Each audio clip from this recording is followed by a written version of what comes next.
be an indie means we buck a system that doesn't want us.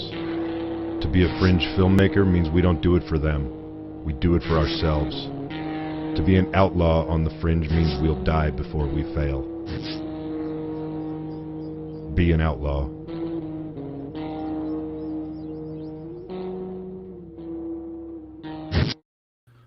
Well, hot damn, what do you think of that? How about that? We hired a real professional, expensive trailer house and shit. No, we didn't. No, we didn't. No, you sure? I'm pretty sure. You kind of look professional. Do your spiel.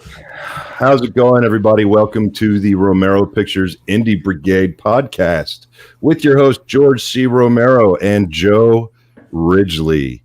No middle names, no fake last names, no cute pet names, sadly. Joe had a rough day today. We're not going to go into the details of that, but we all wish him well, and we're happy he came through it. And I was violated. And, well, there you go. A little bit about that. And so here we are. One more time, we're here at the Indie Brigade. What do you think about that, Joe? I think it's great. Let's see who we got going on. We got Morgan. Morgan's on the thing. And we got Terry. What's up, Terry, from the Drone Cav? Lance, I love you, man. You're the best. And that's all the love we have right now. All right. Fuck everybody else. I'm just kidding. It's not true. Fuck you, Joe. We all know that. You got to be nice to me today. I was violated. I was nice to you already. That's it. That's what you get. Let me take a sip of my drink. Coffee. Oh, lovely mug. Oh, coffee. Yes, that's coffee. Look at that. It's almost like we're in the same room because we have matching mugs now. And I'll be double fisting, apparently. Ah, yes. Hello. No pun intended. Man, it's been a hell of a week. Some exciting things have happened this week, actually. First of all, we're getting one step closer with the Veterans Compound. I want to thank everybody who's purchased some Scare Tactical merch. As anybody knows who's been watching, and for the people who don't know, who are new to everything, the Veterans Compound is we're working toward achieving our 501c3 certification and becoming a legitimate nonprofit organization designed and dedicated to helping our veterans process what they've been through while teaching them how to make films and the tech behind it and all of the set etiquette and all of the ways to go work on a movie and make a movie. And then we're going to make movies with vets. And it's an amazing program that I've been working on for a very long time. And we're getting a lot of steam behind it. And with everybody's help here, we're getting closer and closer to being able to pay the tax man for our certification and get that done as quickly as possible. It's a very cool thing. It's very near and dear to my heart. And I want to thank everybody who's helped us by getting some of your Scare Tactical merch designed by Ian Steyer, who also designed all of the logos that you've seen in our new opening credit sequence and the new look and feel of Romero Pictures as a whole. So if you haven't gotten your Scare Tactical merch yet, get the fuck over to the store and buy some fucking merch, because not only do you help us keep the servers running, you help us keep the lights on, and you're helping us help out vets. There's my beautiful wife, Rebecca. Yeah, I wasn't going to take that off until you actually acknowledged her. I know better. So, yes, you do. Are you still getting the threats late at night? I can't say, man. I can't say. I'm sorry. I'll have another talk with her. She just won't stop. What's up, Ron? What's up, Wheels? Wheels, I'm still working on a reply to one of the posts you made about a week and a half ago. I've been putting some deep thought into a post you made, and I will get to it, man. It's been a crazy week, as I've said earlier. I did a thing, and I went on the socials there and opened my mouth, and I talked about some shit that pisses me off. You opened up the floodgates. I did. And now we got Chuck Nasty from the Nasty Nation. We got the Indie Brigade in the house tonight. And wait, if you're going to do that, let's start off with Ian. That's impossible. I have the mug. Shit, so do I. Which one is it again? Every sip of my delicious coffee blames Joe. And I drink a lot of fucking coffee. We got CW in the house. Love you, man. And Yo, buddy. Sean Smithson Creations, fine woodworker, a good man, and a dear friend of mine. where'd Sean go? I'm looking. There's Chuck. Chuck Nasty. And we got Lauren. Lauren, what's up, man? And then there's Sean. His Scare Tactical merch just got mailed today, so he's on the lookout for it. We'll be seeing some pictures of him in his wood shop. Sean also, incidentally, Smithson Creations sponsors Ian Steyer's blog. If you haven't read Ian's blog yet, you're fucking missing out. This guy is a genius, and his perspective on the creative as a concept and as an inner creature, as a spirit animal, is phenomenal. If you need any kind of inspirational kick in the ass or a shift in perspective, read his blog. It's genius. We got Damon, who is a supporter also. Damon, what's going on, man? Apparently Ron put a movie out on DVD. That is awesome. I think I saw that on the... oh, wait, I can't say where I saw that. No. But, I want to just shout out to Ron real quick. He's like a living embodiment of what the Indie Brigade is here to stand up for and stand with everybody to do. Ron's out there not giving a fuck what anybody says at the end of the day. He's doing his thing. He's making his movies. He's putting them in the world. And I have a lot of love and respect for that guy. So, if you haven't seen Ron's stuff, check him out. Get to know him. He's got a lot of balls for a filmmaker. He does some stuff that a lot of people out there need to kind of look to people like him, because he does it when people tell him he can't, and there's a lot of shit that goes with that, and I got a lot of respect for him for that. So keep at it, man. Okay. And Samantha, always hello, Samantha. I'm not quite sure what I said, Sean, but I appreciate you loving it. You know what? It was probably fucking stupid, Sean. Don't worry about it. We got Logan. Hello, guys. What's up, man? And Lauren, what do you got going on? I had a sea of support for the post by George, as we talked yesterday about a few things. Yes, we did, and we will get to that momentarily. We've got a phenomenal show tonight. After my dumbass kind of rambles on for a little bit here in a minute, I think we're going to go ahead and bring up a good dear friend and dear brother of mine, Richard Grieco. He's got a lot of shit to say on this topic too. This is a conversation he and I have on the phone a lot. He'll be with us here relatively shortly. And then after that, we've got Brett De Jager, Bone Jangles, none other. If you haven't seen Bone Jangles, check it out. You don't have time to check it out before Brett comes on the show, but he and I are going to have a pretty good conversation. So stay tuned, stick with us, and let's get through it. And I do blame Joe for that mix-up, Sean. Look at you with the knuckle cracking. Well, it goes with the prison attire. Yeah, so I get it. I love the shirt, by the way. Are you happy with it? Oh, freaking ecstatic. Except it just came in the mail like a couple of hours ago, so I didn't have a chance to wash it or anything. So it kind of smells like formaldehyde or something. Yeah, well, not that I know what that smells like. Every shirt you get from Romero Pictures comes fresh off a dead guy. Katie, how are you, Katie? What's up, Katie? Thanks for joining us tonight. We've had a lot of attention, I think. First of all, I also really like that new background graphic there, Joe. That's pretty cool. That is pretty badass, and I believe Sean did that also. Not Sean, excuse me, Ian. God, I'm getting... Write the names down. No, it's the whole violated thing today, man. It's got me. I told you to stop hanging out in places like that. Smell Joe. Wow, yeah. If you were here right now, you probably could.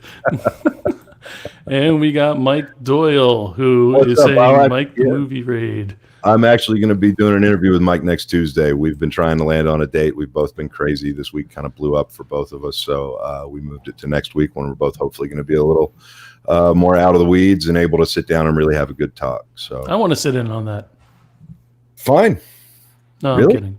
No. You're welcome to. You're welcome to. I always invite you. Yeah, I know. I'm better on this side than the other side. Fuck you, Joe. Love you. Love you too. Fuck you. Let's. What? I've asked you 3 fucking times. delve into the shit. How you want to go about doing it? Listen, the whole you make all this commotion, and then you you make me talk about all this shit before I got to talk about other things. Now I don't even remember what I'm supposed to talk about. I'm just gonna sit here and fucking cry. Fair enough. So for those of you, no, screw that. No. For those of you that are just joining us, you can find our audio-only podcast on iHeartRADIO, Spotify, Apple Podcasts, Google Podcasts, Pandora, TuneIn, RadioPublic, and Breaker. And by the way, you're watching Romero Pictures Indie Brigade with your host, George C. Romero and Joe Ridgely. Oh, I'm so pissed off at you. I'm really not. I love you. Look, since you did all that stuff and said all those things, I may as well go ahead and announce something else very cool. We actually are about to be the video version of the Indie Brigade podcast with your host, George C. Romero and Joe Ridgely. I say it better. Is about to be available on Avail TV, which is on Fire TV, Roku, Apple TV, on the downloadable app. It's like an AVOD platform. And we're very excited. It's a relatively newer platform, newer to the game, very indie friendly. And it turns out that I've known one of the guys involved with it for years. And we just kind of started talking through another good buddy named Phil Herman. And we just got things done this week. So all of the episodes, all the past episodes are currently being added to the platform. And you'll be able to tune in and look at our beautiful faces any time of the day or night that you want to. All you need is some sort of device like a Roku, an Apple TV, or a Fire Stick. And I believe there's also apps available for mobile devices. So the Indie Brigade reach is getting far and wide. And I think that brings us to maybe the fact that this post I made got a lot of attention. And in fact, it got so much attention that we wanted to kind of take some time tonight and talk about some shit that's going on. And, I got a lot of messages this week from people about this project or that project or this person or that person. And everybody that messaged me and anybody who commented on my post with very specific comments or anything like that got the same response. If you posted a comment and named anything, it got deleted. If you reached out to me, you got the same response, generally speaking, which is I'm not here to take sides. I'm not here to listen to anybody being talked shit on. I am here to help. Period. End of story. That's it. My post was not about any one particular project. Foxhall Woodworks in the house. Thank you so much, man, for coming and joining. I'm really happy you're here. I just wanted to throw that out there. It wasn't about anybody. It wasn't about a person. It wasn't about a project or a film or a series or a short or a this or that or anything else I fucking heard about all week. And I'm not mad about any of it. I'm happy that I got reached out to by so many people. But, the fact of the matter is that there's a fucking poison festering in the independent world right now. And, I have my thoughts and beliefs on where it started and how it got here. But the fucking fact of the matter is that it's here. And it seems like it's not getting better. It seems like it's getting worse, Joe. What do you think on that? What are your thoughts? It is. It spreads like a freaking poison, and it just gets everybody down. And that's the complete opposite of what we stand for. And people need to realize that you're not going to drag us in to your battle. Well, and beyond that, I want to get into the bigger topic too. The Indie Brigade is here. We don't take sides. We don't jump into those kind of things. We don't have anything to say about anybody in particular or specifically. Dean, I love you, man. I'm happy you're here. Dean is the Vice President of Distribution and Acquisitions for Romero Pictures and for the Indie Brigade. If you have submitted a film to us, you will be speaking with Dean and myself. If you are thinking about submitting a film to us, you will be speaking to Dean and myself. And we are looking very forward to helping everybody get their films out there in the world because everybody has a fucking voice and everybody's voice is fucking valid. Including mine. No, except you. Yeah.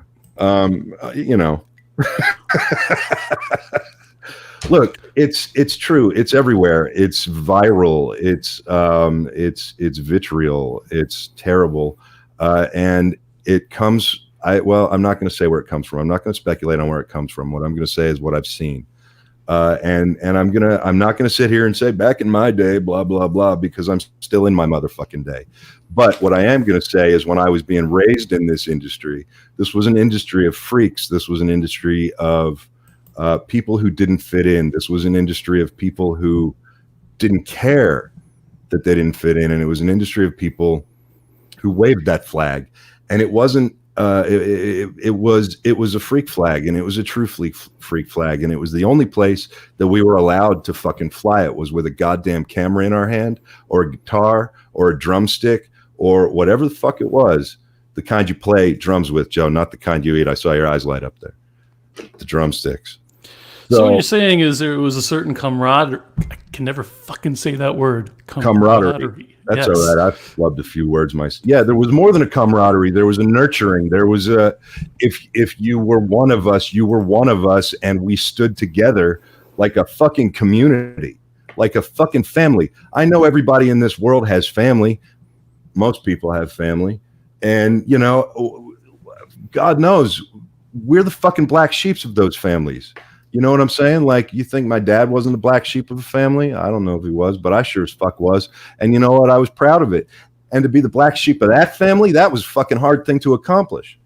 And somehow, not only did I accomplish it, it made me proud. It made me more proud of who I was. And it made me happier to fucking go disappear into my room with my fucking like editing decks and all of my other stuff and fucking just go shoot something and make it and cut it together on tape.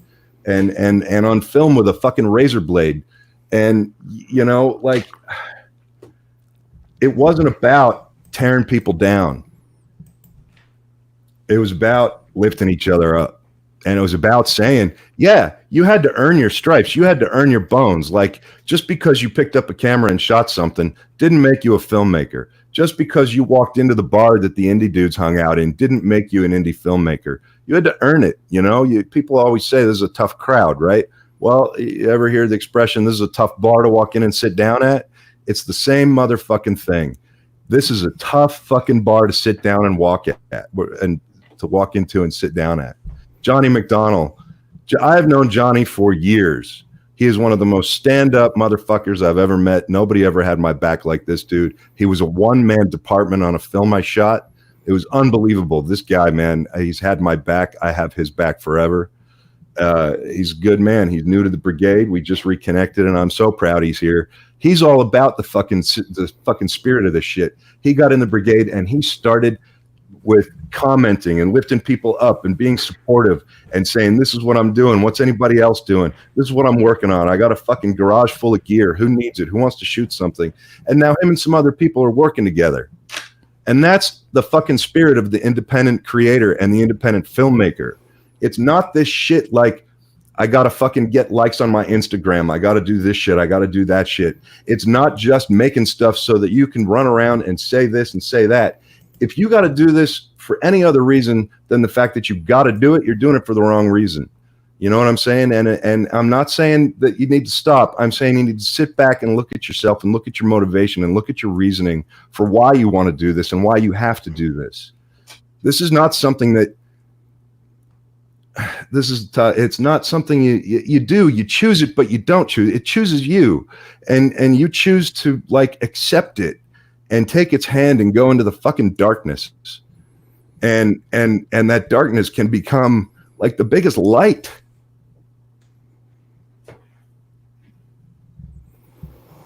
And these people with their fucking hate, Joe.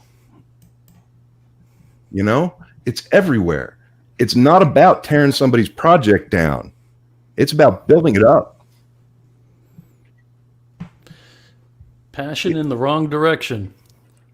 Yeah. Hang on. I need some coffee. I haven't had enough coffee. Actually, I'm on my sixth pot of coffee today. This is pot number 6. And I got a cup here, and I got a cup here, and I got one of these thermal cups. I got my woodshop cup here too, just keeping it hot for when these are empty. Well, you see, I knew what you were doing tonight, so not only do I have these cups, I got the Big Daddy also. Yeah, well, and I'll tell you something, Joe, just so you know, if I hold up my Blame Joe mug and you hold up your Blame Joe mug, Is it like Wonder Twin powers activate? No, they don't cancel each other out. This one overrides it. Well, what if we do? Hold on. Now you're gonna make me freaking. What if we do this then? When we hold the cups up. Well, then that's just everything's your fault, and we'll get to that. Damn it. So, listen. Right. You need to take a breath. You good? Yeah, I need. I love your passion about this, though, man, and it's true, guys. Think about what he's saying. The amount of energy it takes to actually tear people down, do that to uplift and freaking. If you put half the energy that you put into tearing people down into making a film, you have any idea how much better content would be out there? You have any idea how much better your own work would be? So I'm kind of curious. I don't mean to sound like shaming or anything. I don't mean to sound quite so pissed off, but man, God fucking damn it. This shit is just, it won't stop. And it's getting worse. And, you know, fuck, man. Like, when I made my first movie, like, we didn't have any money. We didn't have any money. We barely had enough money to come up with fucking craft service for people. And I had some buddies who worked at a radio station. And I said, man, I need some people to come down because I have a movie theater full of people. I got to fill it, and everybody got to kill each other. So there was like 500. I needed 500 people in this room.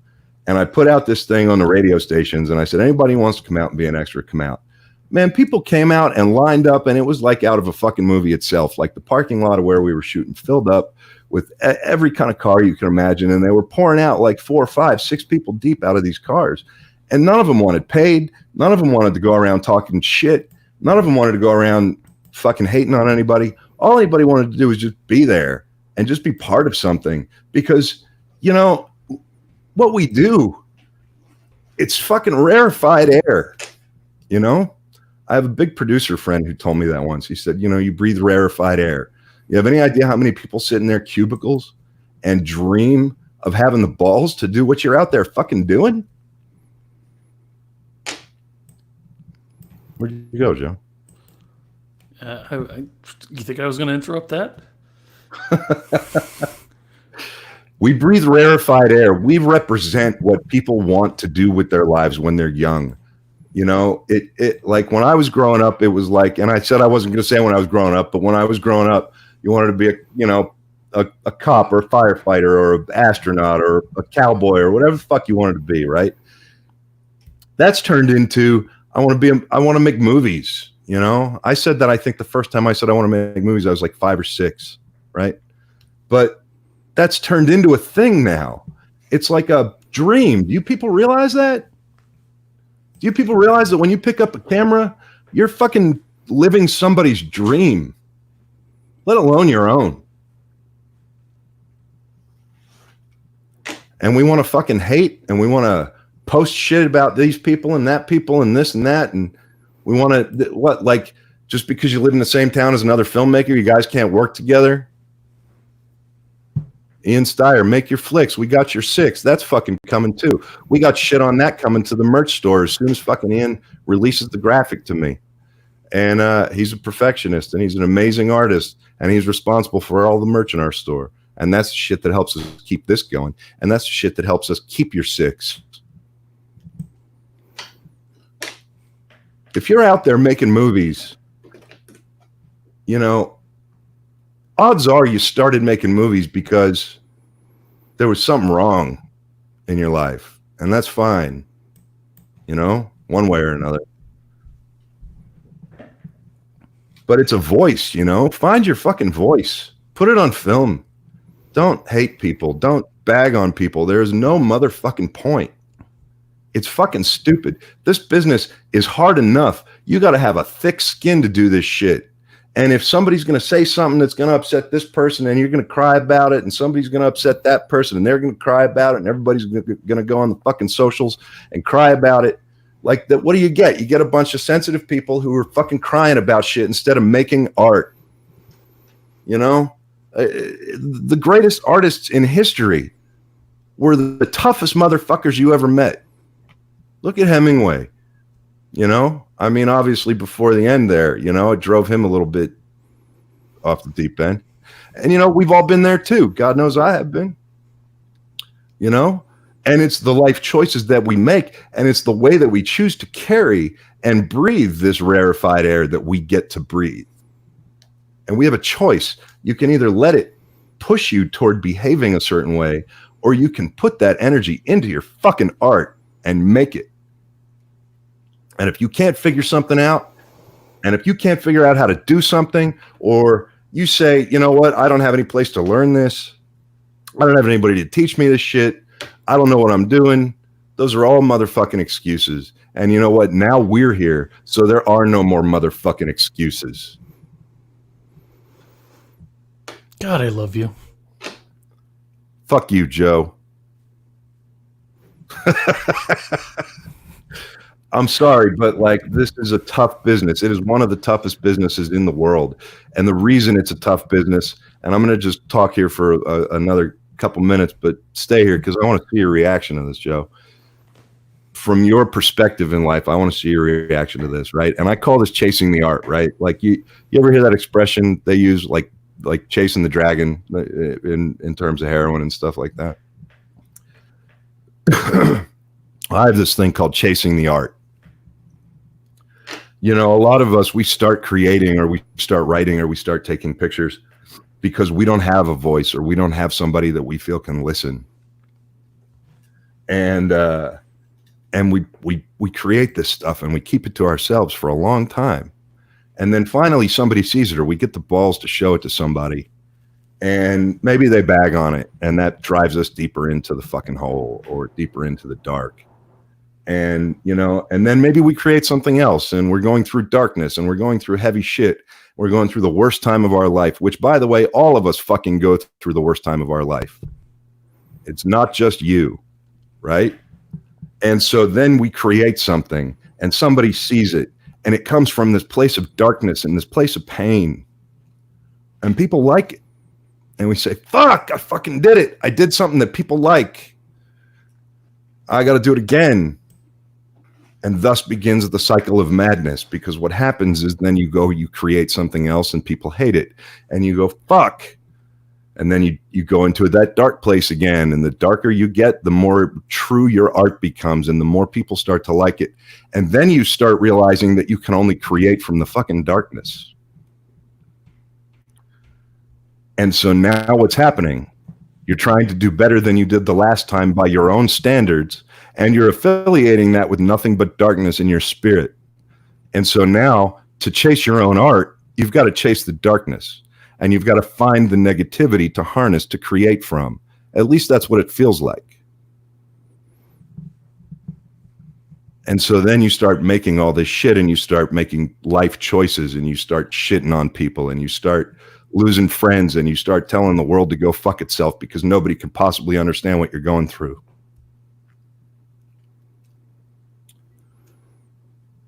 And then something happens, if you're lucky. Something good happens when you're creating something. And then people like it. And if you're lucky enough to have that happen, that means you got to sit back and realize that you don't have to chase the dark. You don't have to chase the negative. You don't have to chase the hate. Create from a good place. You'll live longer.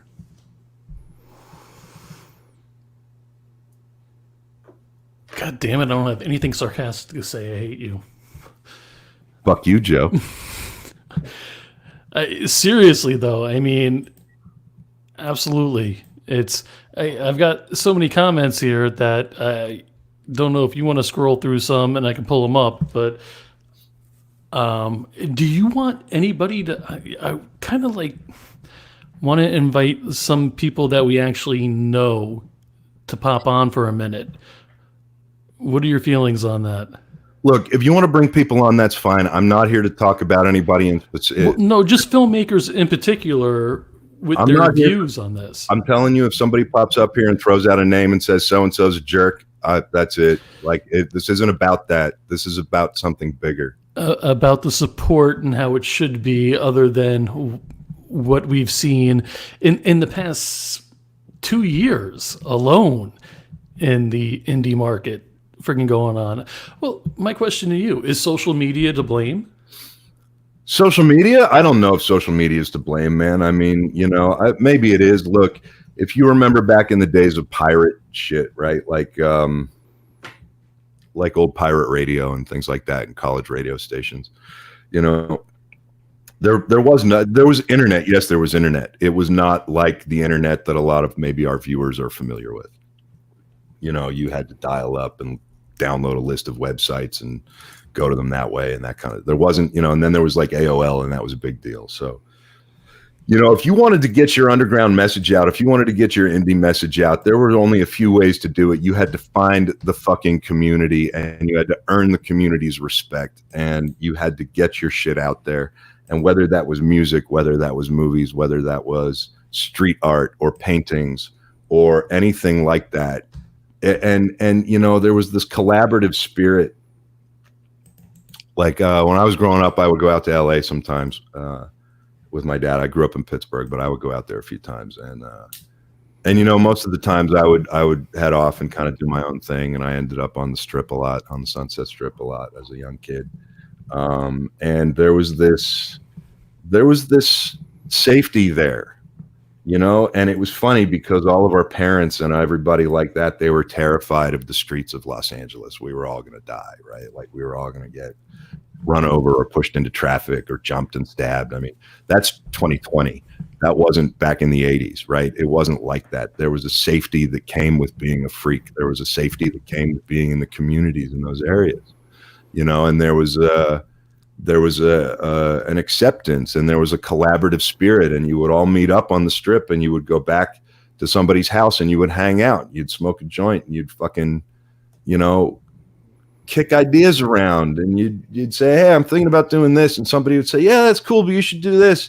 You'd say, hey, that's awesome idea, thanks, and you'd go and you'd fucking do it, or they would go and do it, and you wouldn't get mad, and you wouldn't be like, well, that was my idea, where's my blah blah blah, where's my respect, where's my credit? It was about like fucking helping. It was about realizing that we're all broken artists one way or another, and we would try to keep each other alive, basically. Yeah, man. Give me 1 second. I think we're gonna pull someone up in a moment. Your brother from another mother was down there still, and there he is. Let's pull up Mr. Grieco for a moment, because I know he's got an opinion on this. I took him off guard. Sorry. And then we got Lauren that has an opinion also. So if Richard, if you can give us an opinion on this. Have you been listening? That'd be a better. Or are you just hanging out with your dog? I'm just going to put you on the spot. Deer in headlights. I got into it about 8-9 minutes ago. Back in. Started listening again. Awesome. Well, so you probably heard some of my ramble there. I don't know if it makes any fucking sense. I don't know. There's no counter. I don't know how many other than the comments that I see popping up that I haven't even paid attention to, and I apologize to everybody for that. I've just been rambling, so I don't know if what I'm saying makes any sense. In retrospect, on how people in especially, well, I mean, in the business in general, but especially in the indie world, it seems to be it's gotten to the point where people are so worried about what people think about what they're doing instead of worrying about their own stuff and creating their own stuff. And they're always worried about, like you said, like, was that my idea? Did you take my idea? I mean, I remember the day where I come up with an idea for a movie or a script or this or that, and we bounce it around. It was almost like writing songs, and it wasn't a big deal. But it seems today I've lost so many people that get. It seems when things are going well, they find any way to sabotage it. You know what I mean? It's really odd. It's like they're like walking oxymorons. I mean, and then it gets to the point where, I mean, each person has something that can be used to doing a project. Like you do this well, and you do this well, and you can sell it well, and you can talk. I mean, and you can write a Bible, and you can pitch well. But now it's just funny. The past couple of years, other than meeting you and stuff like that, I mean, people get so weird and so kind of like, I mean, like where it's almost like a bipolar syndrome where they've changed so hard and so fast and you're like, what did I do? And I'm thinking, what did I do other than be myself and stick up for people and not go behind their backs and just be upfront with them and tell them the truth. But you get there's a lot of jealousies out there now. It seems more so than it used to be. It's hard enough to make a fucking movie than to just talk behind each other's backs and you're gonna hear it anyways. You're gonna find out. I mean, eventually, who the fuck it is. I mean, come on, in this day and age. So it's like, I mean, I think everyone's just got to calm down and get to the point. It's funny. I talked to a friend of mine today. I told you who I'm not going to mention his name. Yeah. But even at the biggest agency in the world, they've kind of lost, and even said it, they've kind of lost sight of what they were doing and what they're there to do as far as create and do movies. Obviously, everything's got to. I mean, everyone's looking at the buck and how much it's going to make and stuff like that. But once you start looking at that, you kind of lose what the movie's about and why you did it. If you're looking at the goal of what it's going to do 2 years from now, then you kind of miss the point of the now. That's right. That's an excellent point.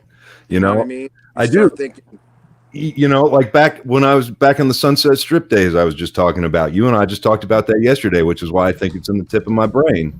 You know, like it was different, and you just lived for the now. That was the point of fucking creating. You had an idea, you had to get it out of your spirit, or you were going to go crazy.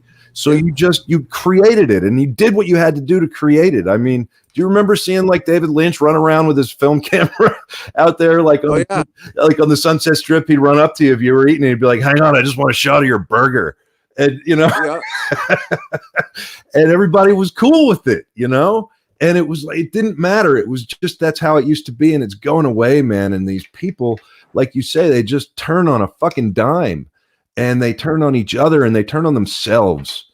And, you know, you and I, we've got a lot of experience in this business, and God knows I have experience. Look, I haven't always been the person I am today, or I've made mistakes that I regret. And, you know, but that's me. And I'll spend the rest of my life trying to make sure that my own spirit's good with that. You know, but as long as I can do something to try to keep this community together and keep it a community, I mean, it just needs more people to think the way you and I talk, which is why it means so much to me that you came on tonight, because there's not a lot of people I can talk to like I can talk to you, man. No, we were talking about that today. I can't call anybody anymore. I can't like just, I mean, I called you today. We ended up talking for an hour and 25 minutes. I mean, yeah. I mean, and then I started calling, like I think you and I discussed it last week, you know, calling people that you haven't talked to in a while. Yeah. You know, and kind of going, you don't know why you haven't talked to them in a while and stuff. And they're in the business and they're good people. And I made a connection today that I never thought it would go that well. And now we got a great platform there where we can do stuff. And I think it's also, I myself, I'm horrible at it. Going, when you become really provincial, which I do, and you go to those dark places like you were talking about, and that's why I paint, you know, because if I didn't, I probably wouldn't be talking to you right now. That's why I woodwork. Yeah, exactly. But there's still good people out here, and there's still good people in this business. I mean, I think it's gotten to the point right now. It's so easy to make a film today with your camera. You see so many people making movies with their phone, and I think part of the process is the arduous process of the first getting the script, coming up with a good story, coming up with that platform first, and then take it from there. Then, and this is in the indie world, then going after an investor or two or three, which a lot of time is a real arduous process, and sometimes it's easier. You know, putting all those layers together, then finally getting to the point where you get the money, then you start putting a cast together and a crew together and this and that, which you and I have talked about tons of times, and that's part of the. And then after like 8 months, you finally get together, you set up a date when you're going to shoot, and you prep and this and that. And I think it's hard enough to get to that point without everybody just, I mean, losing their minds out there. I mean, where people are really mean, and you know, just really mean, and I think a big part of it is ignorance. Yeah. Today, and ignorance is when you're ignorant about a lot of things, and you try to talk about things you don't know about, and come from a place of non-knowledge, you're dead. Yeah. That's what's happening a lot with society too. I mean, people are talking about stuff that they have no idea what they're talking about, and I just think we got to get to a better place where, I mean, where we have each other's backs again. Yeah, and you don't have to worry about talking to somebody and not worrying about what they're going to say or who they're going to tell the next day or that night. That's right. Or, you know. Well, listen, hey man, how you used to have a ton of friends, and now you just have like a very few. Yeah. Well, and you know what? But that's okay. And you know, it's honestly, you feel lighter. But listen, I want to continue this conversation with you. I want to close the show with you. I've got a couple of other people I want to bring in, and we've got Brett De Jager up here. Can you hang out for a little bit and come back on, and we can talk a little bit more about this in depth in a few minutes? Absolutely. All right, brother. All right, brother. All right. So before we get to Brett, you know, the whole topic of conversation, I got Lauren that messaged me, and he was actually in the comments also. And if okay, I'm going to bring him up just for a moment, just so the whole indie side of it. Dude, I love this fucking guy. Okay, here we go. Lauren, your mic is. What's up, brother? I think. Yeah, you're muted. There you go. There you go. Yes. All right. Yes. What's up, brother? Things are all right. I was definitely looking forward to the show one way or another, but you know, I've been talking to you through the week and everything too. But you know, me wearing many hats. You know, obviously being an actor and a director of the Dark Military. I also run 2 film festivals, and I'm also in the city of Philadelphia, which is more of a, you know, it's a sports town. It's not really known for its independent films and everything, and you know. Not much comes out of here. And what I ended up having to do was basically break away and kind of come the anti-person from around here, because I've said a lot of things about the locals here, and I would wish I was wrong. I wish that, like, hey, the way their work ethic is, that's what I question. Their whole way of how they do things. Well, you know, and listen, man, you know, I'm from Pittsburgh. I know the Philly, you know, I know the Philly game a little bit. You know, when you get cities that were put on the map by filmmakers, you get a different kind of culture in that city. You know, what my dad started up in Pittsburgh, you know, created a vibe and a tone for the city of Pittsburgh that, you know, then Pittsburgh went on years later to become a huge film city, and then they made Inspector Gadget there, and I think the director talked shit on the city back in LA or something, and so nobody came back to the city for a bunch of years, and now it's like a booming production town again, and it's awesome and it's beautiful to see. But the thing about the Pittsburgh scene is that there's still this level of collaboration, and I understand what you're saying about the work ethic and all of that stuff, but no matter what the work ethic is of the people around you, you got to just do your own thing as an artist, and if those people if there's going to be people that end up on your show or on your picture that don't have the right work ethic or aren't there to do what you need them to do, then you just get rid of them. I mean, and that's the thing, that's the other thing about that I've noticed is that people are afraid because a lot of times we involve our friends in our productions, and that generally turns into, and I know you and I have discussed some of this stuff, it turns into almost like this committee by proxy. You involve some people that and all of a sudden some of those folks end up believing that they've got a little more say in your vision. Oh yeah. And on the one hand, that's okay. But on the other hand, at the end of the day, if you're the filmmaker, it's on you to make sure that those people are there to support your vision. And when they make their movie, you'll be there to support their vision. And I think that maybe what you're talking about in Philly is like an actual small, like city community kind of vibe of what we're talking about, where people, everybody's in the same city and nobody thinks that they can work together. Right. Well, yes and no. Philly's a little bit more weird here. I always say, like, the people that become something from Philadelphia, they leave. They go to New York, they go to Atlanta, they go to LA. It seems like I wasted a lot of years here believing in a lot of the other film directors. And what a lot of the problem is, which I would call, as far as the independence, I call it the Philadelphia virus. And what the Philadelphia virus is when you're a brand new actor and you come in, you end up in somebody's film where they brought in no lighting, no audio, no storyboards. You worked for free, and you're watching these people do these films, and you find out, they've only made about 4 or 5 short films. And you look at, this is just a guy walking around with a camera. That doesn't seem too difficult. You know what? I'm going to be a film director now. And it just chain react. And I will say, I started in 2010. I was one of those people. I was one of them. Well, why not? I'll start my own film, Maverick Superstar Films. I could do that. And we were all one of those people. I didn't mean to interrupt you. And I mean, listen, you got to start somewhere. But the thing is it's like whoever made the latest film thought they were the king. And it just seemed, you're not getting help from anywhere. You're not getting any funding.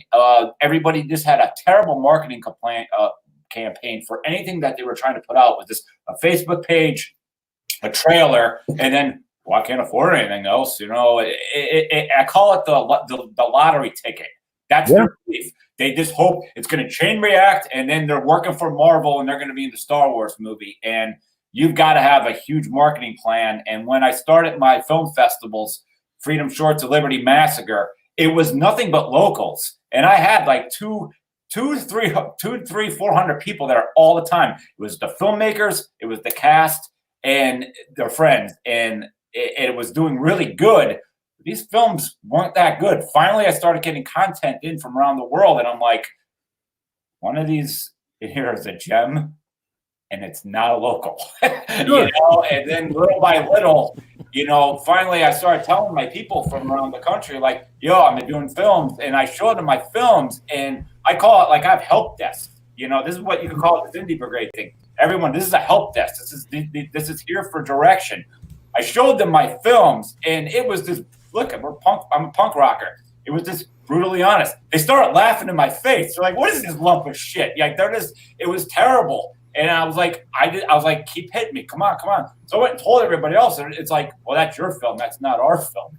And it was like nothing registered. So I was like the first one to say, look, your film's not leaving Philadelphia. It's only screaming at this coffee house. So it's like, you film it, you screen it, your friends and family say it's great. You high five, you get the next script, you start the next one. You're not getting anywhere. You will eventually get there, though.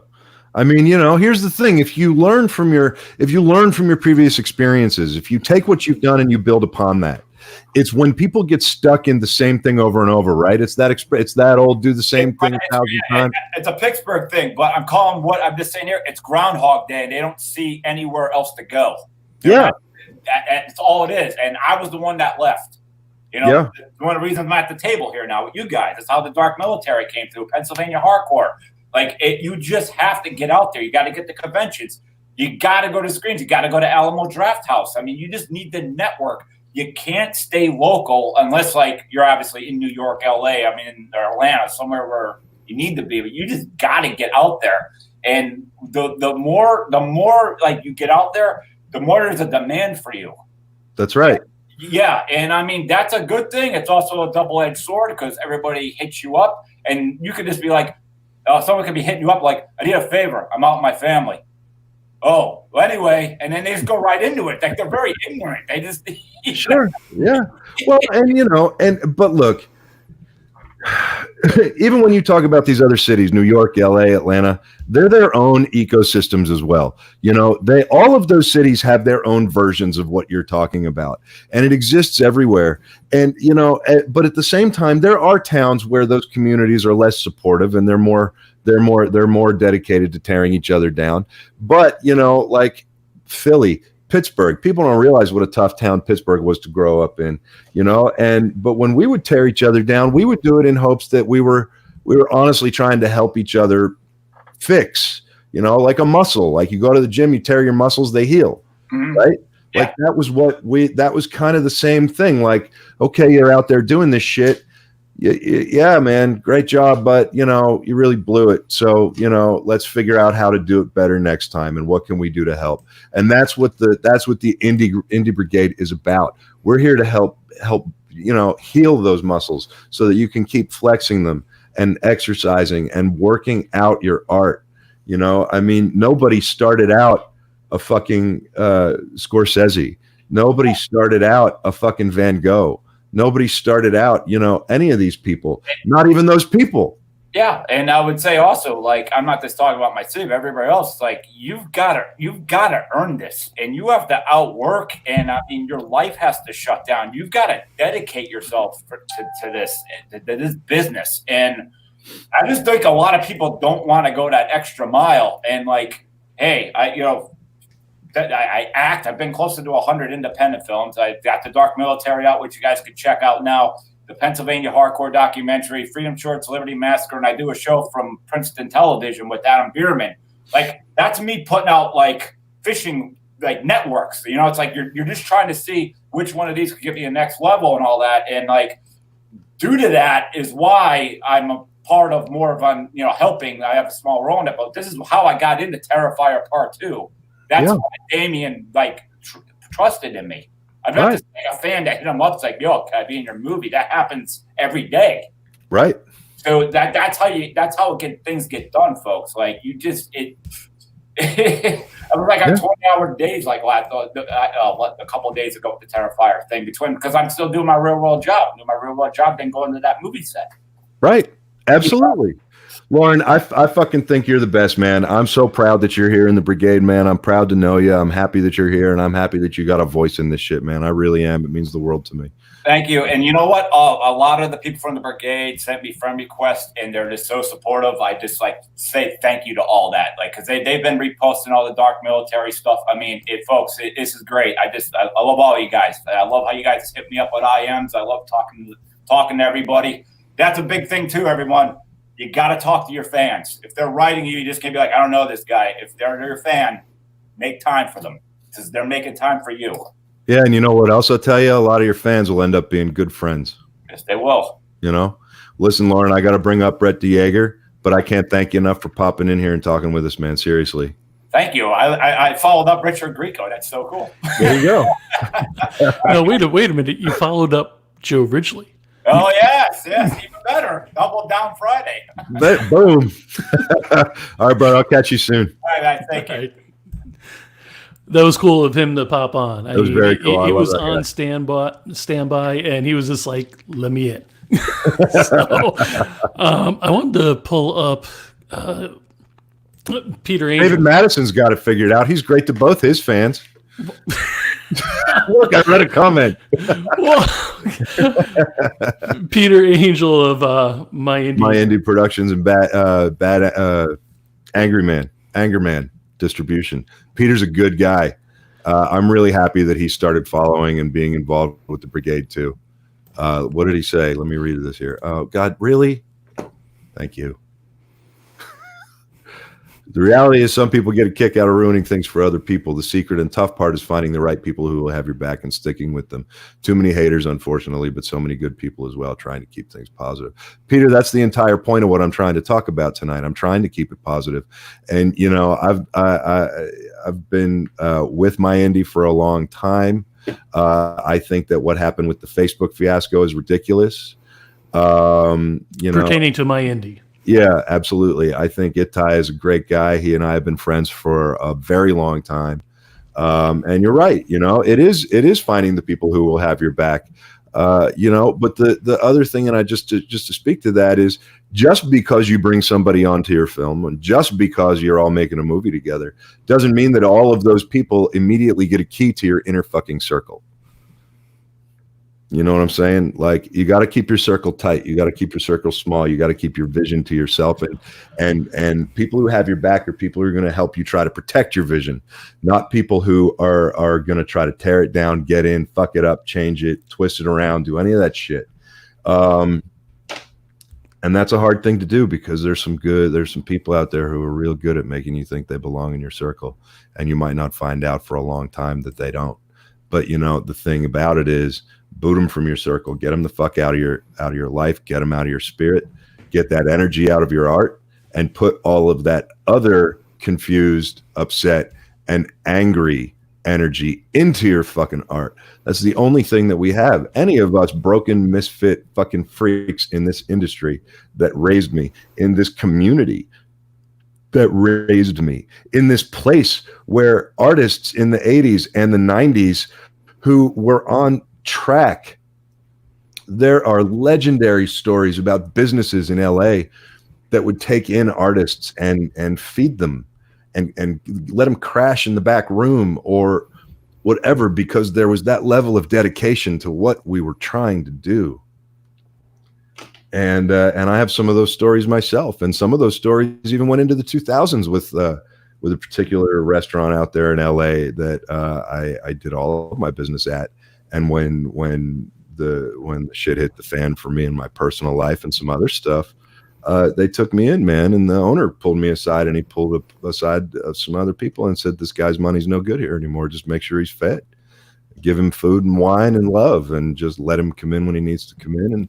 And you know, it was like old school. It was like old school fucking Hollywood taking care of you because you were around, you were relevant, you were present. I don't want to say relevant. That's an overword. I didn't mean relevant. I've never been fucking relevant, but I was present, and I was present in the moment, and I was present in people's lives. And I've always tried. And it's funny because if you would have told me several years ago that I was going to be the fucking optimist in this world, I probably would have looked at you and laughed.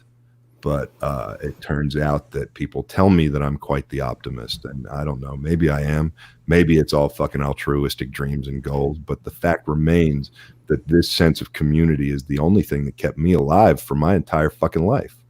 You know, just because my father was who he was and is who he was, you know, that doesn't mean that anything was ever handed to me. I never wanted anything to be handed to me. There's a bunch of kids out there of famous folks who have handed stuff to them. And you know what? I saw over my life growing up, I've seen a bunch of them in alleys with their fucking veins spiked. And I wasn't ever going to turn out to want to be one of those guys. And, you know, and like, it's just not, you know, you got to fucking honor in this life, and you got to have accountability for your actions, and you got to have accountability for your own art. And if you can't stand behind your own art and say, if this pisses you off, fuck yourself because I believe in it, then that's on you. It's not on anybody else. It's nobody trying to make you look bad or feel bad or any of that shit. If it's your motherfucking art, it's your motherfucking art, and you need to make that shit and put that shit in the world. And, you know, I don't care if that means you got to fucking rent a van from 1968 and make a film print and drive to New York and drive to every city in between where you live in New York City and stop and try to show it in bars and stop and try to show it in little movie theaters. And, you know, I mean, that's what people did. That's what people need to do. The internet is a wonderful tool to make that shit easier on your mileage, easier on your bank account, easier on all that shit. Don't use it to spread vitriol and hate. Don't use it to tear people down. Everybody out there that you are talking shit on is out there trying to do the same motherfucking thing you're trying to do. And, you know, for everybody that you tear down, that's somebody you're not helping. And that's somebody who could go out there and tear you down, you know? And who the fuck wants that? You know, there's enough problems in our lives. We got enough people out there trying to make sure that we don't do what we want to do or what we need to do. Don't be one of them. Don't be part of the motherfucking problem. Be part of the fucking solution. Boom. And you bring up a very valid point. This isn't high school. It's not about clicks. It's a job first. It's a passion, granted, but enough of the bullshit. And Peter is also. The anonymity of the internet makes it very difficult to know who's trying to screw you. The situation with Itai is now history for him. You know, look, thought Itai, I pulled up a different one. My mistake. Yeah, Itai is a great person. He's a great man. He does good things for indie people, and he's full of nothing but love for what we are all out there trying to do. You know what I mean? Itai is a phenomenal example, you know, of who we all should try to be. You know, I mean, we should all be like Itai. He's gold. He don't have a bad word to say about anybody. He does nothing but try to lift us all up. It doesn't matter. It doesn't matter who you like or who you don't like. He just loves, man. He just puts it out, you know. And you know, and Terry, that's even what I said earlier. If half the energy that is being put into the negativity could be put into your own art, your art would be better. It would be more truthful. You know, art is truth. There is no truth better than art. And there is no better way to get truth out than to fucking open up a vein, pull out that nerve, and show it to the world. You know, and it's interesting because I don't want this to be about negativity. I don't. I'm trying to make this about positivity because the Indie Brigade is here to be positive. We're here to have your fucking back. And we're here to answer your questions. And we're here to teach you the things you don't know. Whether that be through our podcasts or through a one-on-one mentor session. And I know Joe's getting that like antsy thing, so hang on a second. Everybody, you're listening to the Romero Pictures Indie Brigade podcast with your host, George C. Romero and Joe Ridgely. That's not why I'm getting antsy. We have two guests on board. What?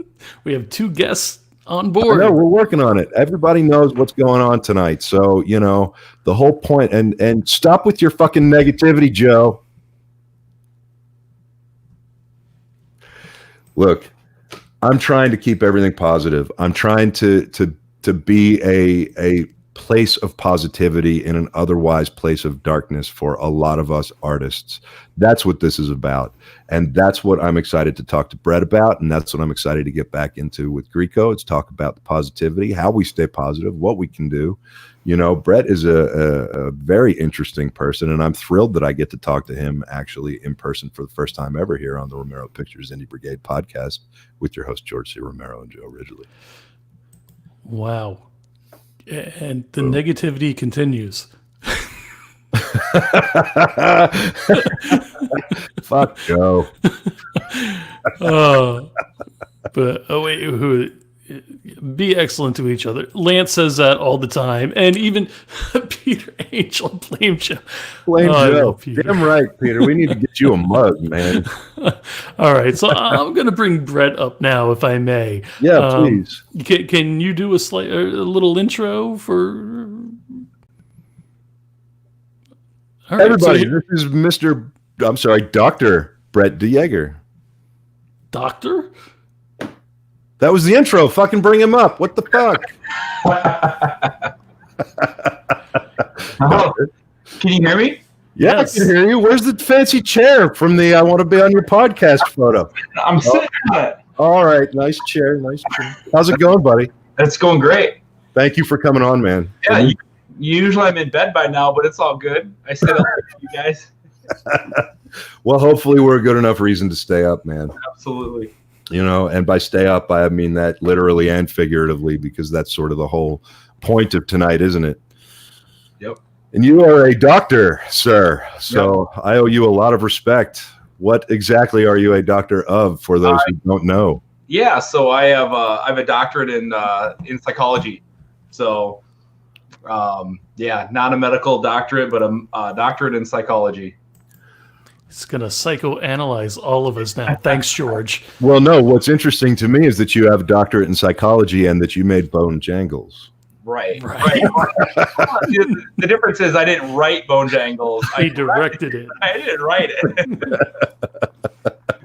Well, tell me this, like how does the doctorate in psychology, how does that play into your choice to get into making horror films, number one, and how does it affect you as an actual filmmaker making these horror films? Sure. I mean, I think, I get that question so often, like, oh, you're a doctor of psychology, but you make horror films. Like, how does that all tie in? And I have no idea. I think, in the grand scheme of things, it just adds another level of understanding people and understanding different perspectives and what motivates people and what keeps a behavior continuing, because there's all sorts of different levels of reinforcement that will keep a certain behavior from continuing on. So like I behave in a certain way because it's been reinforced over my lifetime. And if you can figure out what reinforces a person's behavior, you can use that to your advantage, and you can use that to like, especially on a film set, you can get the most out of somebody, and you can bring people together that might normally not mesh. That's interesting. I tell a lot of people when they ask me what it's like to direct a movie, I tell them it's one part artist and one part psychologist. And, because a lot of times when it comes to the performances, there's a lot of very personal conversations that directors have with their talent and with their cast. And a lot of that stuff, there's a trust that goes with that.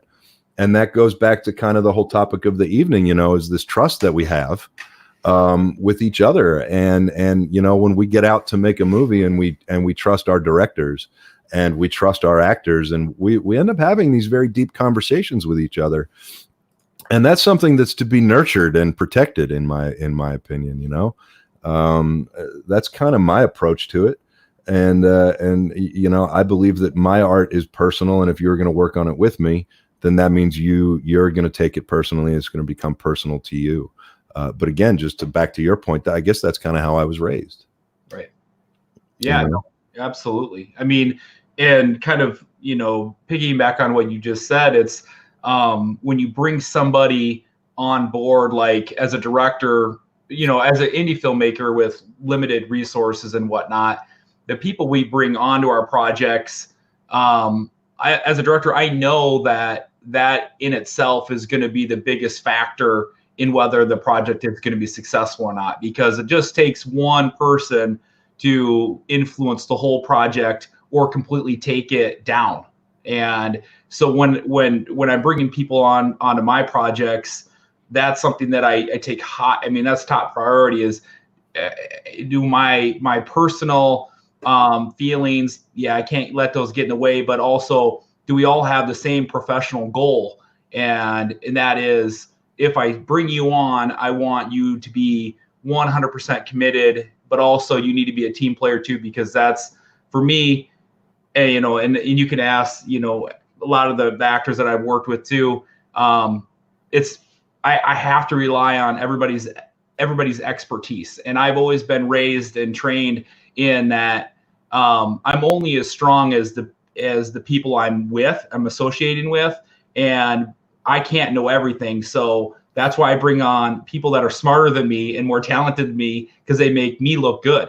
And that's what I've always said about like the projects that I've worked on, is that the actors and the crew have really made me look like a much better, more talented director than I ever could even imagine or hope for.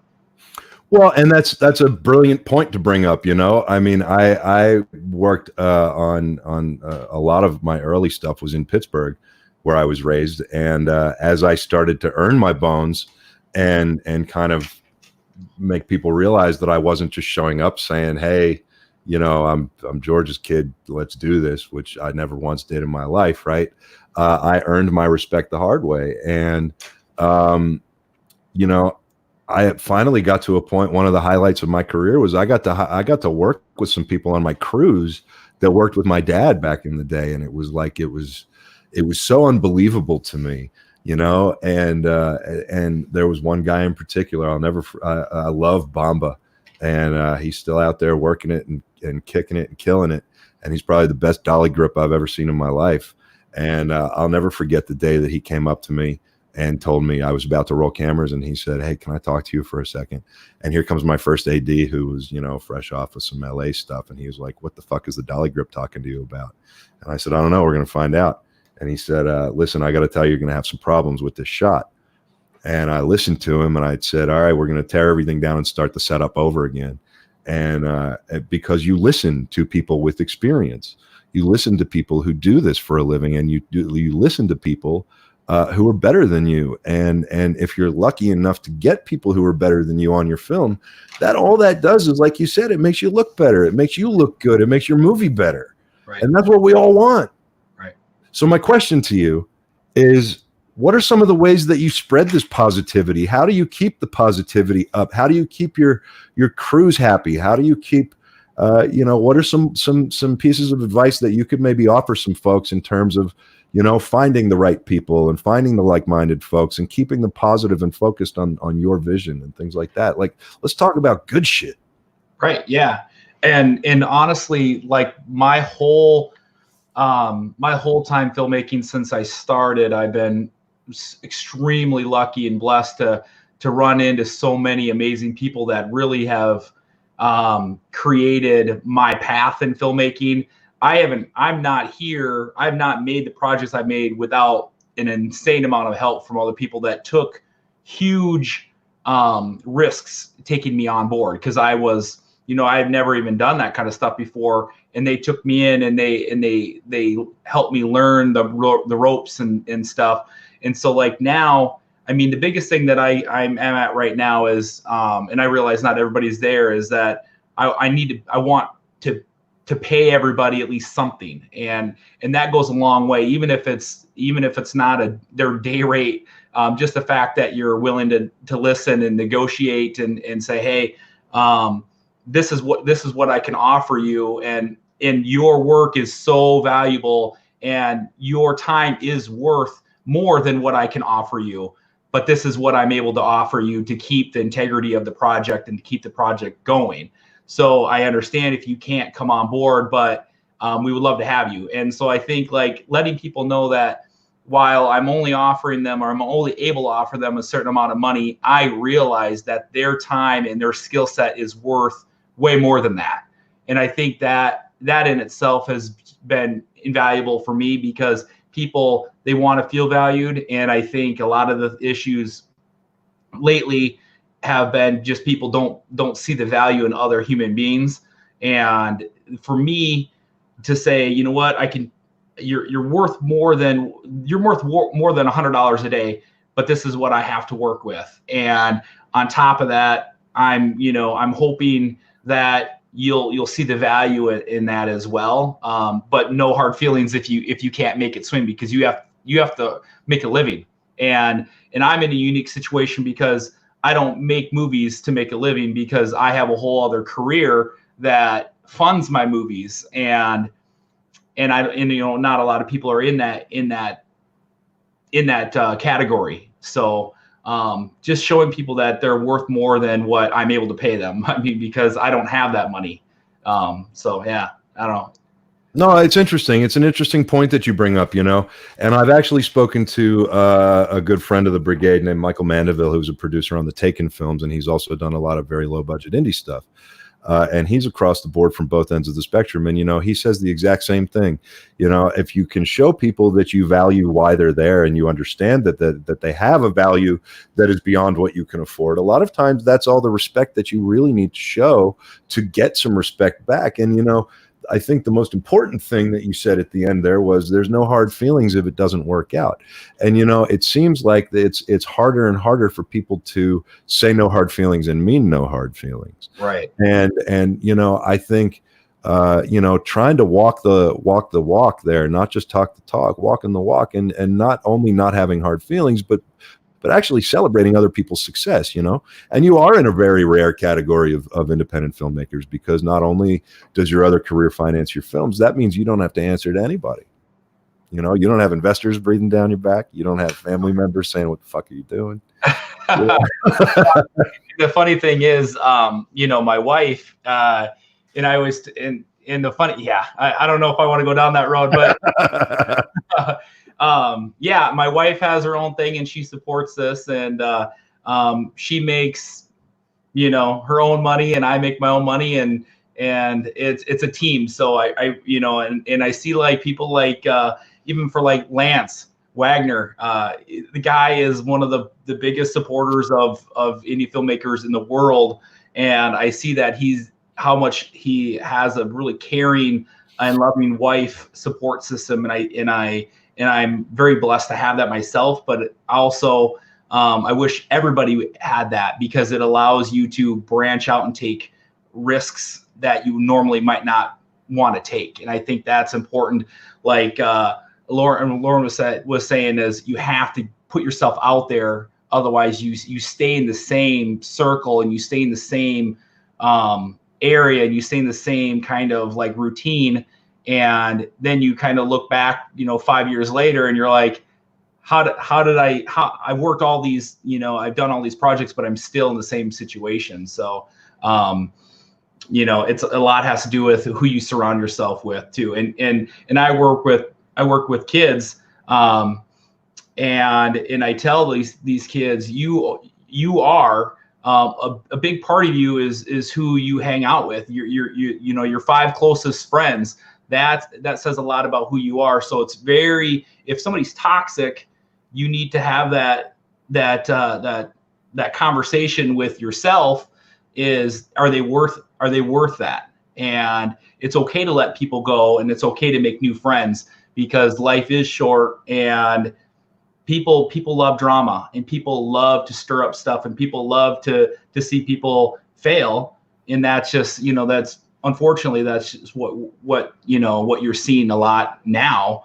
But I try to stay out of it. I really do. I try to like mute it, and because I don't have time for it, and because it does impact, you know, it does affect me as well. Yeah, it really does. And that's the other thing, you know, it's interesting. I try to avoid it at all costs too. I mean, and the thing is, it has a way of finding you no matter what. Drama's always going to find a way in. It's like one of those velociraptors at the fence, right? It's always going to find a weak spot in the fence, and it's going to get in. You don't need to go looking for it or finding more or jumping into other people's drama. You need to stay away from it and eject it from your life. You know, God knows a lot of indie filmmakers out there have enough of that toxicity and a lot of that darkness and anger inside themselves and toward their own art, that, you know, I think one of the big takeaways from what you just said to me is that you got to have that conversation with yourself before you can have it with anybody else. Right. And you've got to come to terms with who you are as an artist before you can come to terms with the art you're trying to create. And then at that point you can figure out who gets to go with you. There's an old book called Fire in the Belly that I read when I was a kid, and it was one of the first times I ever read in black and white words. It said, decide where you're going in life and then decide who gets to go with you. It's very much filmmaking, you know? I mean, that's what we do. We decide who gets to come with us on the journey of our story or our art or our song or our poem or whatever it is that we're creating. We get to decide its fate before we decide who gets to come with us. And I just think that what you do is inspirational, man. And I think it's, I think you've got a really good approach to this stuff. And I love that your head is on the way that it is, because more filmmakers need to think like you. More filmmakers need to talk like you. More filmmakers need to approach their own art the way you do it. And I don't mean financially. I mean from your spirit, you know? I mean... Well, I'm not saying I'm perfect by any means, because I've made my fair share of mistakes, and I'm just lucky to even be in this situation.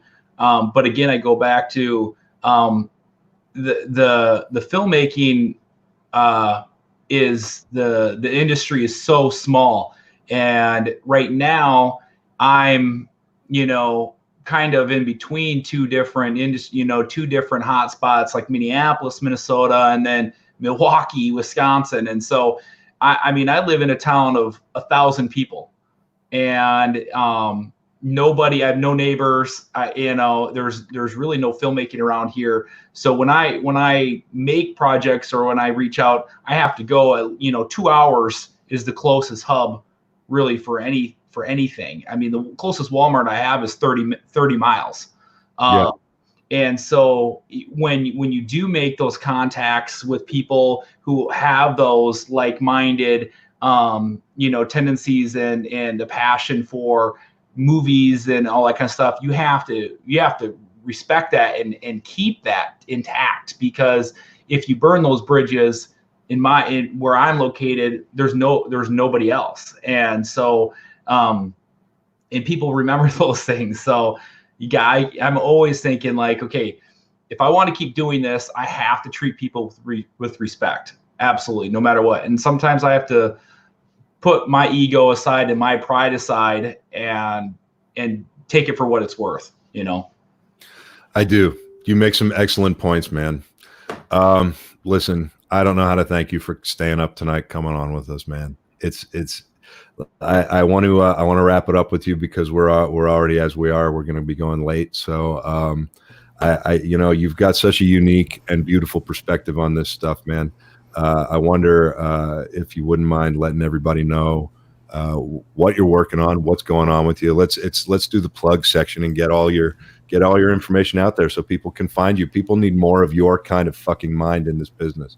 So put it out there, man.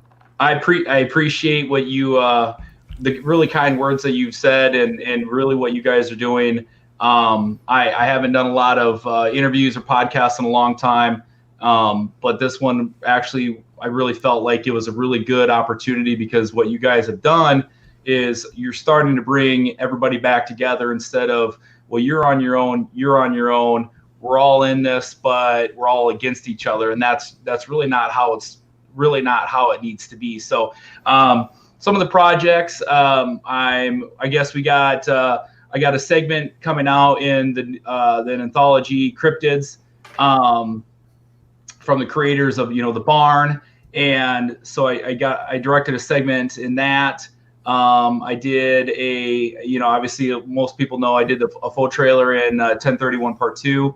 I directed a short film the end of December.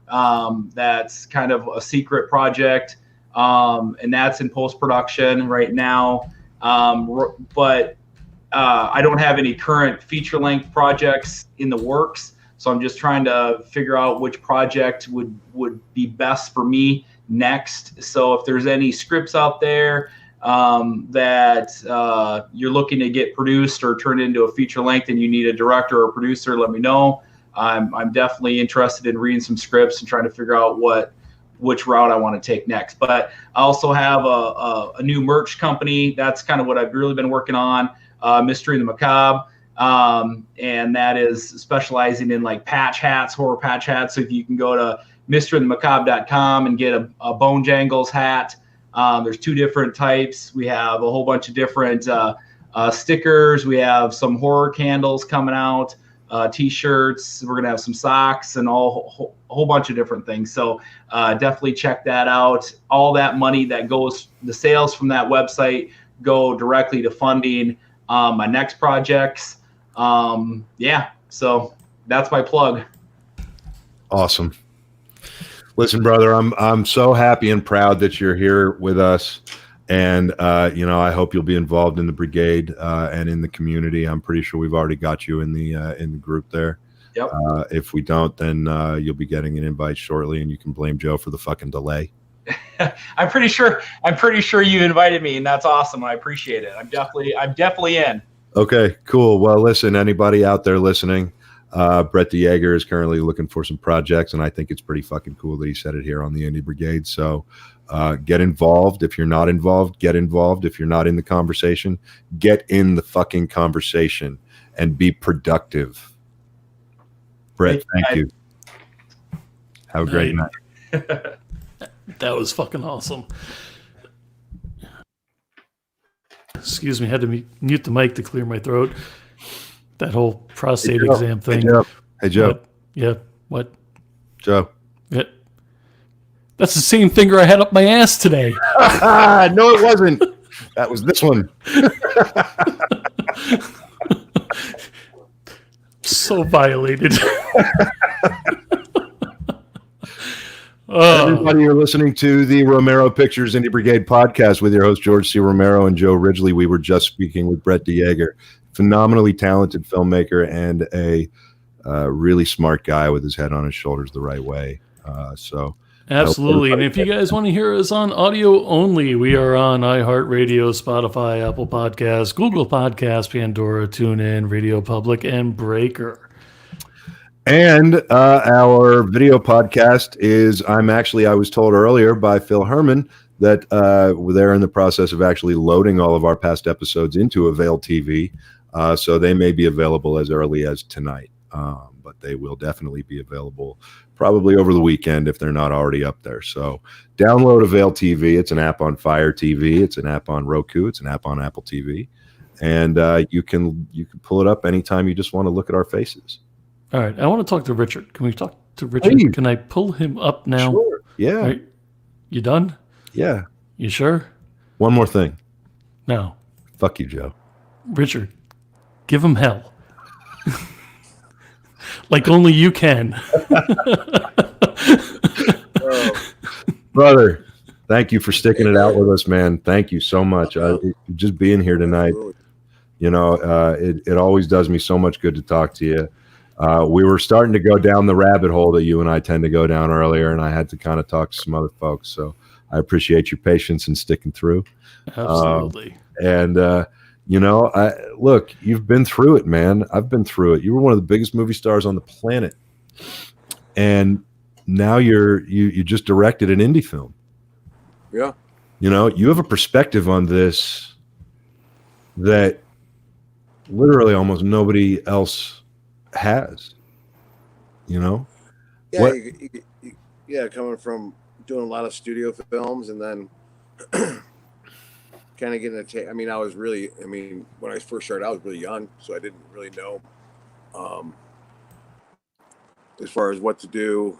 As far as what movies, I know what movies I wanted to do, but at that point in my life, I thought you're only supposed to do one movie a year. Because I was into, Dean and Cliff and Chaplin and, when you're 19, 18, but even doing, there's a similarity between the big budget and small budget. It's all the same stuff you have to deal with. It's just at a little lesser scale when you do it, but it's still the same. You still have the same headaches. You still have the same joys. You still have the same heartbreaks. You still have the same, relationships and stuff like that. It's just you're not dealing with, on a big movie you're dealing with a crew of like 160 instead of an indie film. You're dealing with a crew of like 28.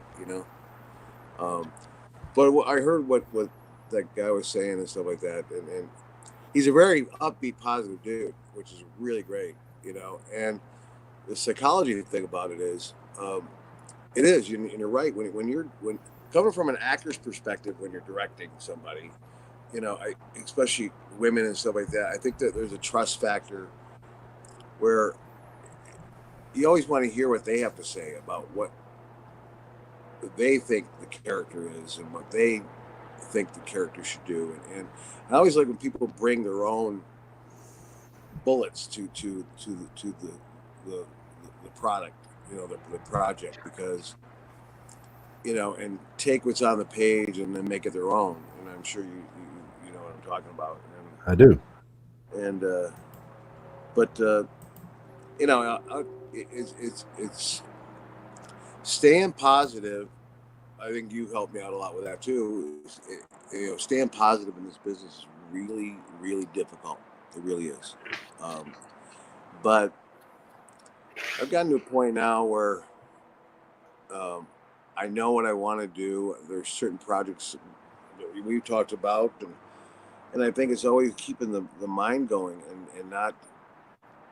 Stagnation is just such a.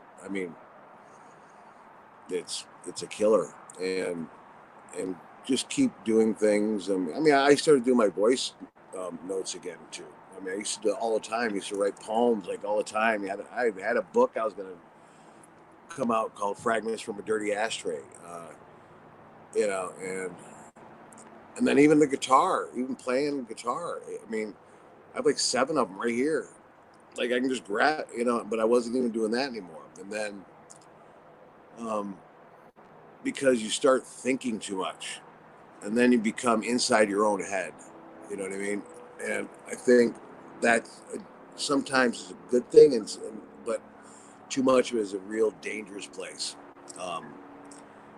And what you said about everybody communicating and talking and instead of beating each other up. I mean, you know, someone like me is an easy target for someone to go, you know, bash them. You know what I mean? Unfortunately, because when they're successful and this and that, and then you have, you know, I mean, but I think with the Indian Brigade and what you guys got going on here and what we got going on is just something that's relatively, it's refreshing because you're bringing a positivity to a negativity that should never have been there in the beginning. And I think you're opening up a new door of just, it's just new. And it's almost like starting over again, but knowing all the stuff that you didn't know back when you were 19. Yeah, exactly. You know, and it's what you're saying about we overthink ourselves into this fucking stagnation, and we overthink ourselves into not doing stuff, and we overthink ourselves into, like you said about the bigger target. You know, as soon as you achieve any level of success, whether it's, you know, having a film that's big in your city or your neighborhood or your community, or having a film that's, you know, or any level of success I've achieved or any level of success that you've achieved. I mean, they're all, it's like the Brigade right now represents the entire spectrum of success that people can have. And, you know, here's the thing. If you finish a project, if you finish a movie, it's a success. Even if it doesn't make a shitload of money, if you drag a fucking movie across the finish line, you succeeded. Yeah, hell yeah. You know what I mean? And there's a success that comes with that. And, you know, and then I think we get into this, well, now the next one's got to be bigger, or the next one's got to be better, or the next one's got to be this, or it's got to be that. It doesn't have to be any of that stuff. The next one's got to be fucking truth. Yeah. You know what I'm saying? Like no matter what I do, I don't care if it's a year between projects, 5 years, 10 years between projects. I don't care. As long as what I do, I'm able to put my truth into it, put my truth out there, you know, like a bullet. That's all I care about, man. You know? Yeah. I mean, it's basically, you know, keeping. I mean, one thing I think is funny because I look at the years I've done this, and the one thing I can take from it, you know, that no one could take from me is I kept my integrity, and didn't do things that I didn't want to do. Yeah, it hurt me and for a while there by turning down a lot of stuff, but there was a reason and a method to it, and I just I think you know, you can rest your head and go to bed at night and go, you know what, I did it the way I wanted to do it so far, and I'm still doing it, and didn't sacrifice my very being and my self-worth and my integrity and my your honor. And my honor. Yeah. That's one thing I have, and like you have. It's just no one could take that away. That's all we got at the end of the fucking day, man. When we close our eyes the last time and we go down for that long nap, you know, or we take that long black train, you know what I'm saying? Like, yeah. It doesn't matter what you own. It doesn't matter, you know, what you wear. It doesn't matter any of that stuff. All that matters is that you were a good person, you know? And like, dude, I said it earlier in the episode. I've made mistakes in my life. I've made big mistakes in my life. I've hurt people. Not have I woke up in the morning and said, I'm going to go hurt this person today. No, but you make choices and decisions, and they're not always the best decisions. And we fuck up, and we're stupid, and we're people, and it's the human goddamn condition. And we fuck up. And as artists, we tend to fuck up a little bit more because we put, we have this raw nerve that we rip out, and we walk around with this thing exposed to the world, and we tell our audiences, hey, look at this raw nerve that's connected directly to my spirit. Touch it, poke at it, stab it, hurt it. And, like all I can do is live out the rest of my days trying to live them the right way and the good way. And right. like the Buddha says, walk with my back straight. You know what I mean? And that's what I love about you, man. My life is so much more enriched since you and I became, like, we've known each other a long time now, but I mean, since we became really close and we've had some deep conversations, like, brother, you're one of my best friends walking the earth. And, the shit that we talk about and the shit that we keep each other on track about creatively, that's something. We all got people, we all got circles, but if you're lucky enough to find somebody, to find a friend like I found in Grieco, and like he found hopefully in me, who's been through enough of similar shit and has enough shit to understand that you can talk to and tear down those fucking walls, man. You're doing something right. And my granddad used to say, if you leave this world with 2 or 3 people you can truly call friend, you leave this world a lucky man. Yeah. You know what I mean? And that's how I feel with the people who are in my life now. And that's not always how I felt. And that can tear you down. And we're here to create, we're here to make, we're here to be good to each other, and we're here to, the community, man. Like, even we were talking about it yesterday, what it was like in LA back in the day, in the 80s and the 90s. It was collaborative. It was everybody was there to help each other, and there was like, oh well, this group of people is friends and that group of people is friends, and your paths may never fucking cross, but you always knew that this group was over here doing their thing and this group was over there doing their thing, and you respected each other. And if this group went on to become you, then that was a huge success, and everybody was like, fuck yeah, Grieco did it. You know what I mean? And it's funny how that was like that in the late 80s, 90s, and it's like someone, well, in this town especially, like someone came down, took the soul out of this town, put it in a bag, put it in a dark, dark place, and we're all trying to find it again and open it up and put it back out there. You know what I mean? Yeah, I know exactly what you mean. Yeah. And I think that's what I like when I moved out of LA. That was because that was, the major reason for it was because it was so toxic. Everywhere you went, you never knew if the guy making your coffee was going to call up some agent and spread some shit, or was their other regular job was so-and-so's assistant, and it's like this paranoia that's taken over. And now with the combination of the internet and paranoia and competition and everybody out there trying to this and trying to that, nobody's doing it for the fucking reasons that we used to do it back in the day. They're not doing it for the reasons that what we did. I mean, in the beginning, think about it.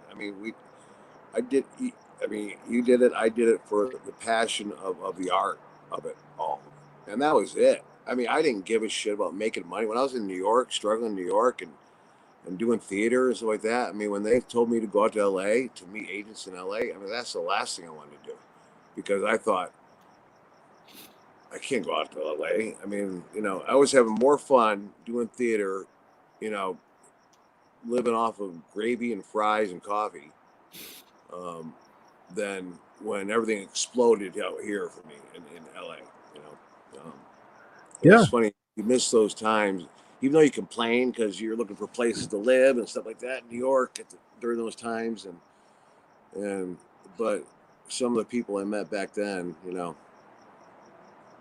know where they are now, but you should just hang out in coffee shops and talk acting and art, and music, and it'd be like 15 people. Yeah. And like all night till like 2 or 3 in the morning. You go back to someone's apartment and just hang out. Yeah, and collaborate. How was it? And somebody would say, I'm thinking about doing this movie. And you'd say, great, put this in there. Or how about this line? Or how about this scene? Yeah. You know, or how about this line of dialogue? And you didn't, if they said great and used it, you were like, oh, fucking cool. You used that line. You weren't like, where's my fucking paycheck? You know? Right. I know. You know, I don't know, man. It's I think it's still out there. I know it's out there, you know. It's out there. It's out there. It's just harder to find. Like positivity is the new pirate radio, right? Like think about it like that, like, you know, I mean, and that's what the Indie Brigade is about. It's about putting that shit out in a place where people will find it when they're ready to find it, man. And you know, and for anybody watching, you know, Richard and I have been talking about a lot about you know, a regular contribution he's going to be making to the Indie Brigade, and I'm really excited about it, and I'm super stoked to make the announcement about it. We are just working out the details of that right now, but you're going to be seeing a lot more Mr. Grieco around here. You're going to be seeing a lot more of the two of us kind of rambling, and I hope it's good for everybody, because, you know, it's good for us and it does our spirits a lot of good. It really helps us. So, you know, this is a good place. This is a pure place where there are no sides. There is the only side the Indie Brigade is on is the side of the motherfucking art. Yep. So, brother, I'm proud you're here. I'm proud to call you brother and friend, and I love you very much, man. Thank you. Love you too, brother. All right. You too. Have a good night. I really do. You too. Okay. Peace. Fuck you, Joe. Can't even follow. I fucking love Richard Grieco, man. He is such a stand-up fucking guy. He's one of my best friends. He's so awesome. He gets it, and you know, he does this shit for the right reasons, and you know, he has a perspective on this industry that I would be lucky to have one day. You know what I'm saying? Like, he's forgotten more shit about how this industry works than I'll ever learn. And I know a lot because I've been on some pretty inner circles. But, you know, this guy, man, if you're lucky enough to learn from this guy, count your blessings. And, you know, and he's going to be a regular part of the Brigade here coming up pretty soon. So we're excited to have him back tonight, and we're excited to have him joining us for the future of this ride together. So if you're an indie filmmaker, if you're an indie creator, musician, producer, writer, poet, fucking whatever, I don't care. You want to create, you don't want to create, you just need some fucking inspiration in your life from people who all they care about is making shit and creating and putting our own selves and our lives and everything out there in the world. You found your fucking new home. It's the Indie Brigade. We got your back. Ian Steyer, the new graphic coming, the new merch coming. Make your flicks. We got your six. I mean, Scare Tactical, we are here. You know, these things are not just cute little things that we say. They're mottos and slogans that we've come up with, and granted inspired by a lot of military, because that's what it's about. It's about a fucking brigade of people who have each other's backs when the shit hits the fan, and the shit will always hit the fan. It will always hit the fan. You got to take this one from Ed. Many years ago, Sirius XM used to have a Friday night radio broadcast called Fangoria Radio. I think they need to bring that back with the Indie Brigade crew. Can't think of a better way to spend Friday nights. Ed, thank you so much. I used to listen to that show, man. Thank you. That means the world to me that you just said that. You know, who knows?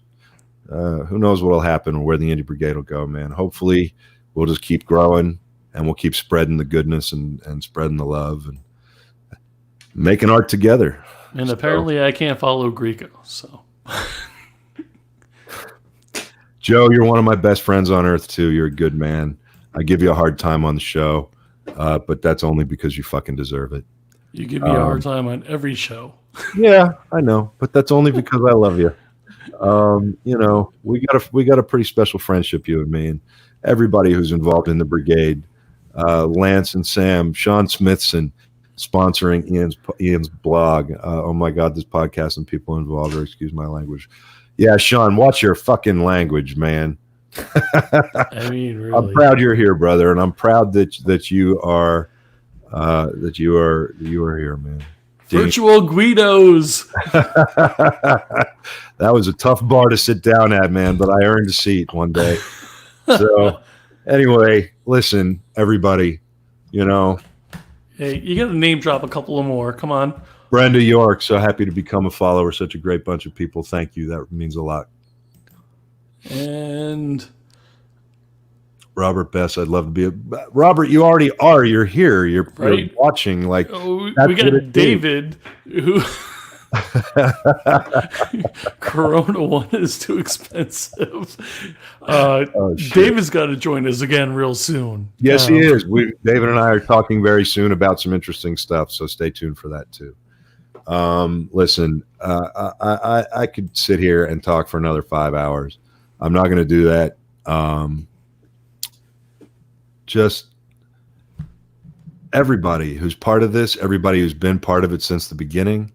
Thank you for jumping on board in the beginning. Thank you for sticking with us. Thank you for believing in us. Thank you for sticking around. And to everybody who's just found us, welcome. You know, you are here. You are fucking loved. Your art is important. Your voice is important. And your opinions are fucking important. Don't hate on people. Don't think the Brigade is a place where you can come talk shit on people. It is not. It is a place where you can come to learn. It is a place where you can come to grow as an artist, grow your art, improve your art, do your best, put your best into the world. Don't put your worst into the world. Don't put fucking hate and vitriol into the world because you put that shit into your art. Just fucking be excellent to each other. Oh, you did not just quote Bill and Ted and mainly Lance. And everybody. And it's fucking true. And I did just quote it. And you know what? Just fucking do it. And until then, you know, I mean, you've been listening to the Romero Pictures Indie Brigade podcast with your host, George C. Romero and Joe Ridgely. And I can't thank everybody enough for tuning in and sticking around and listening to my dumbass voice and listening to what I have to say. I can't thank Brett De Jager enough. I cannot thank Richard Grieco enough. Joe, I love you and I thank you. And I thank everybody who's part of the fucking Indie Brigade. This shit is not for the thin skin. Do not have a thin skin. If you have a thin skin, stick around. We'll thicken it up for you. Oh, you got to read that one. I love Joe like fat kids love cupcakes. That's how we all love Joe, man.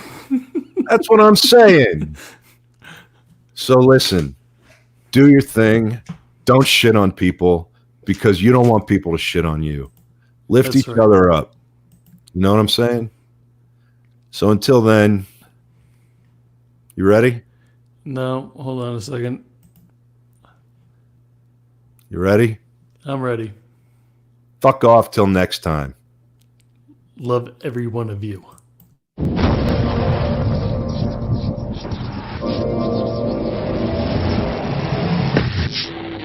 To be an indie means we buck a system that doesn't want us. To be a fringe filmmaker means we don't do it for them. We do it for ourselves. To be an outlaw on the fringe means we'll die before we fail. Be an outlaw.